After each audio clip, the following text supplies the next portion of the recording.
defense matrix, and Shiro is just doing way too much damage. Now it's time to finish them all off. Dragon Knight is a hero perfect for Guardians, Immortals, and everyone in between.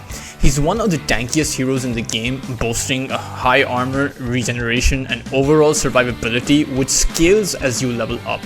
Equipped with a standard toolkit, a nuke which deals damage, adds a damage reduction debuff for 11 seconds, a stun which becomes a decent initiation ability later on, and an ability which makes this hero an extremely strong frontliner. Of course, his passive depends on which facet you choose. Speaking of, if you're wondering which facet to go for, I'll break it down for you. The Corrosive or Green Dragon gives two things. 1. Your abilities all deal physical damage, and 2. Your attacks deal damage over time and reduce the opponent's armor. This facet is very good against heroes that have low armor, such as intelligence heroes and most support heroes out there. It's also very good at taking down objectives and pairs up nicely with certain key items and DK can pick up, which we'll discuss later on. The Frost or Blue Dragon grants Damien slow and healing reduction effects. This facet is perfect for countering certain heroes that rely on their healing ability, such as Necromancer, Slark, and heroes that may pick up Bloodstone later on.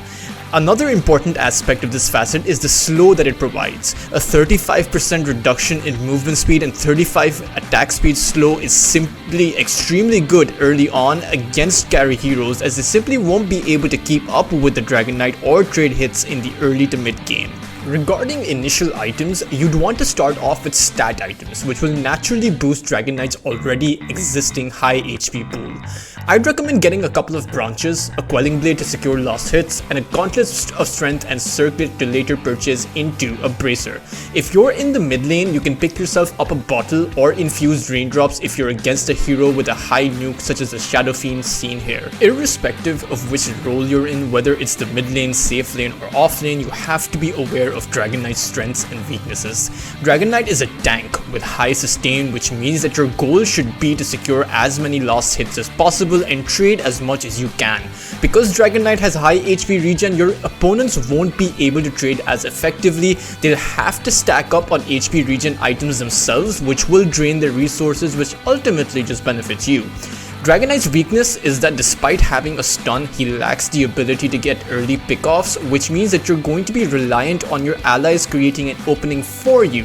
If that doesn't happen, don't worry.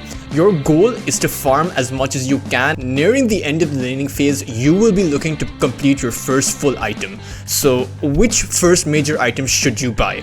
It really depends on the power spike your team needs. For the carry role, you'd want a Maelstrom into a Mjolnir as that really amps up your farming capability. For the mid role, a Mage Slayer works best. It gives you attack speed, magic resistance, and a debuff which reduces the opponent's magic damage output. For the off lane, I'd personally go for a Blink Dagger, even though you can go for a Mage Slayer.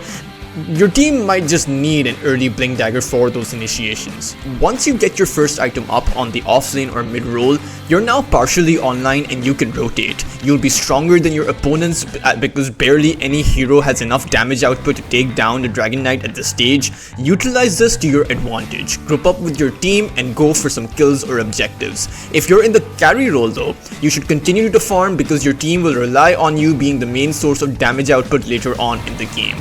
Dragon Knight is a powerhouse of a frontliner. Coupled up with the Mage Slayer, you can confidently charge forward, disable your opponents, and dish out tons of damage. You're going to have natural synergy with a lot of heroes, particularly heroes with a high HP pool. Having multiple frontliners is ideal, and in the midst of all that chaos, opponents will simply struggle to create an opening against the Dragon Knight. They'll be forced to commit a lot of resources to try and take DK down, which will ultimately allow your allies to dish out damage and possibly force your opponents to overcommit, as we can see here with the Queen of Pain buying back.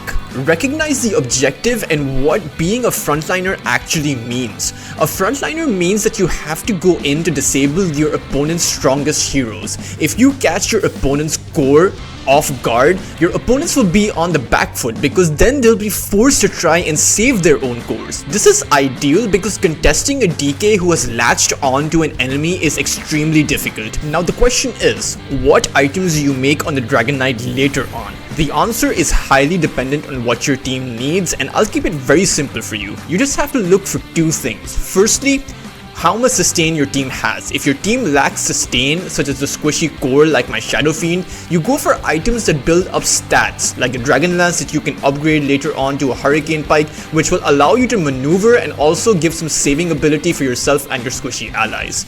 Or the Sanjin Yasha that greatly boosts DK's survivability by adding HP, status resistance, and gives a little bit of a damage boost too.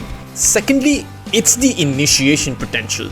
The gold standard is to have at least 2 sources of initiation. If you don't have this, then build up a Blink Dagger. This will allow you to create an opening for your team because DK has great stats. You're expected to survive or soak up a lot of damage, enough that the rest of your team should be able to carry the fight from there. Now, regarding the itemization on the carry role, after getting a Mjolnir, you should go for the sustain route. Either a Hurricane Pike or the Sanjin Yasha will work best. Remember, Dragon Knight's damage output also scales pretty nicely with stat items.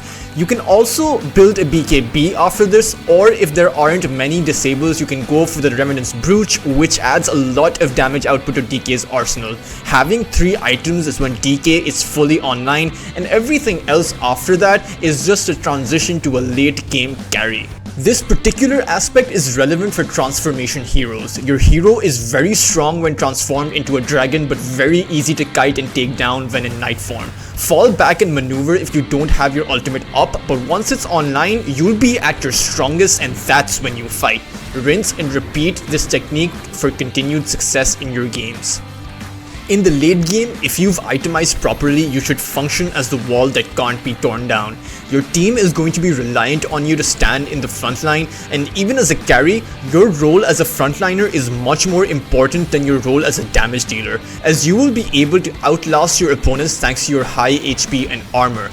Provide a buffer for your team and buy time for them at that high ground so that they can take objectives or create an opening for them to go into a team fight. Facing a farm DK is going to be a lose-lose scenario for your opponents. They'll have 2 choices: try and contest you, in which case they lose out on so much time, or go for a defense, which will result in them losing out on so much HP and potentially a lost team fight.